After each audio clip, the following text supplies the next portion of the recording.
আমাকে একটা মেয়ে প্রপোজ করেছিল। মেয়েটা দেখতে তেমন ভালো না। আমি তার প্রপোজালটা রিজেক্ট করেছিলাম।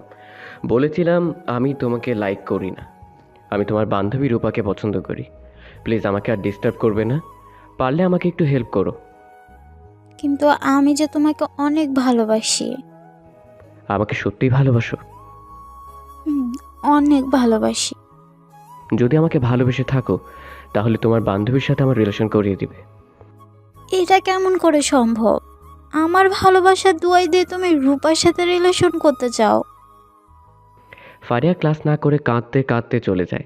মেয়েটা সারাক্ষণ আমাকে ফলো করতো, আমার সাথেই পড়তো। কলেজ জীবনের ঘটনা। পরদিন রূপা ক্লাসে আসে। রূপাকে আমি প্রপোজ করি। রূপা কিছুতেই রাজি হয় না। রূপা, আমি তোমাকে অনেক ভালোবাসি। কিন্তু আমি তোমাকে ভালোবাসতে পারবো না। কেন? এত কেন বোঝাতে পারবো না? আমি কারোর সাথে রিলেশন করব না। কিন্তু আমি যে তোমাকে অনেক বেশি ভালোবাসি। প্লিজ আমাকে একটু বোঝার চেষ্টা করো রূপা। যাও তো, এগুলো শুনতে আমার ভালো লাগে না। আমাকে আর ডিস্টার্ব করবে না। আমি চলে আসি রূপার কাছ থেকে। আর মনে মনে ভাবি, ফারিয়াকে নিয়েই রূপাকে সিস্টেম করাতে হবে। কয়েকদিন পর ফারিয়া কলেজে আসে। আমি ফারিয়ার কাছে যাই। ফারিয়া, তোমার সাথে আমার কথা আছে। জি বলো। তুমি আমাকে ভালোবাসো? শুধু বাসি না, সারা জীবন বাঁচতে চাই। তাহলে রূপার সাথে আমার রিলেশন করিয়ে দিতে হবে। পারবো না সেটা। আমার ভালোবাসার মানুষকে অন্য কারো হাতে তুলে দিতে পারবো না। আচ্ছা, আমি এখন ওই হাত কাটবো। যদি আমাকে সত্যি ভালোবেসে থাকো তাহলে রূপার সাথে রিলেশন করিয়ে দিবে। আচ্ছা ঠিক আছে, হাত কাটতে হবে না। আমি চাই না আমার ভালোবাসার মানুষটার কোনো ক্ষতি হোক। তারপর অনেক কষ্ট করে ফারিয়া রূপাকে রাজি করায়। রূপার সাথে আমার রিলেশন করিয়ে দেয়। অনেক হ্যাপি আমি। মনের আশাটা পূরণ হয়েছে। আমি রূপাকে পেয়েছি। জানু, কই তুমি? আমি কলেজের সামনে। উপরে আসো। কোন উপরে? ফুচকা হাউসে, দ্বিতীয় তলায়। আচ্ছা, একটু ওয়েট করো। রূপা তার বান্ধবীদের নিয়ে আসে, সাথে ফারিয়া আসে। হা কর বাবু। আচ্ছা, তুমি আমাকে এত ভালোবাসো? হুম পাগলি, অনেক ভালোবাসি। ফারিয়া অন্যদিকে ঘুরে আছে রূপা বলে। কিরে, তুই কাঁদছিস কেন? ফারিয়া, আমার ভাই অসুস্থ তাই কান্না পাচ্ছে। আচ্ছা, তোরা থাক, আমি যাই। এভাবে ভালোই চলছিল আমাদের রিলেশনশিপ। একদিন রূপা আমাকে রাতে ফোন দেয়। বাবু, আমাকে ভুলে যাও। ধুর, মজা করা বাদ দাও তো। আমি মজা করছি না, আমার বিয়ে ঠিক করেছে। ছেলে বিশাল বড় লোক। ভুলে যাও প্লিজ। ভুলে যাওয়া মানে আমি তোমাকে বিয়ে করব। সেটা সম্ভব হবে না। আর তোমার তো এখনো লেখাপড়া শেষ হয়নি। আর বাবা তোমাকে মেনে নেবে না। প্লিজ ভুলে যাও। আমি আর কলেজে আসবো না। আর আমার নাম্বার চেঞ্জ করব। আর কথা হবে না। ভালো থাকো। বাই।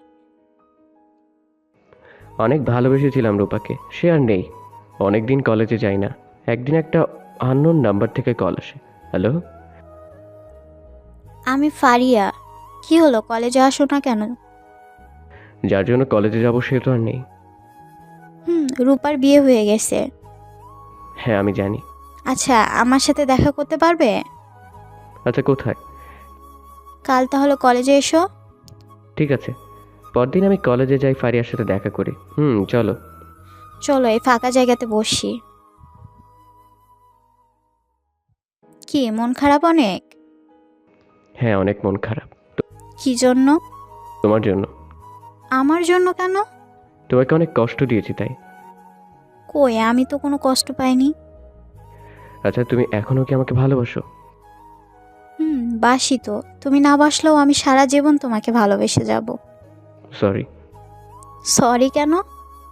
তোমাকে অনেক কষ্ট দিয়েছি তাই।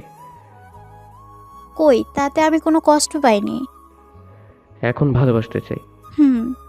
রূপার মতো আবার চলে যাবে না তো? না, যাব না। আমি যে গরিব ছেলে। সেটা দেখে আমি তোমাকে ভালোবাসিনি। আমি যে তোমাকে দামি পোশাক কিনে দিতে পারবো না। কম দামি হলেই চলবে। যদি তাও না এনে দিতে পারি? তাহলে পুরাতন কাপড় সেলাই করে পরবো। যদি তোমাকে দামি গাড়িতে না উঠাতে পারি? তাতে কি হয়েছে, রিক্সা দিয়ে ঘুরবো। যদি তাও না পারি? তাহলে তোমার হাত ধরে সারা শহর ঘুরবো। যদি তোমাকে ভালো কোনো রেস্টুরেন্টে নিয়ে যেতে না পারি? তাতে কি হয়েছে? তাহলে যাব না। যদি বড় অট্টালিকাতে থাকতে দিতে না পারি? তাতে কি হয়েছে? তোমাকে ভালোবেসে কুঁড়ে ঘরেও থাকতে পারবো। I love you. I love you too. এখন ফারিয়া আমাকে অনেক ভালোবাসে, অনেক কেয়ার করে। আসলে আমরা মানুষ চিনতে বারবার ভুল করি। যে তোমাকে সত্যিকারের ভালোবাসে সে তোমাকে কোনোদিন ছেড়ে চলে যাবে না। যে তোমাকে সত্যিকারের ভালোবাসে সে তোমাকে কখনো কাঁদতে দিবে না। সে নিজে কাঁদবে অথচ তোমার মুখে হাসি ফোটাবে। তাকেই ভালোবাসা উচিত। তুমি যাকে ভালোবাসো তাকে নয়, বরং যে ভালোবাসে তাকেই ভালোবাসো। দেখবে জীবনে ভালোবাসার অভাব হবে না।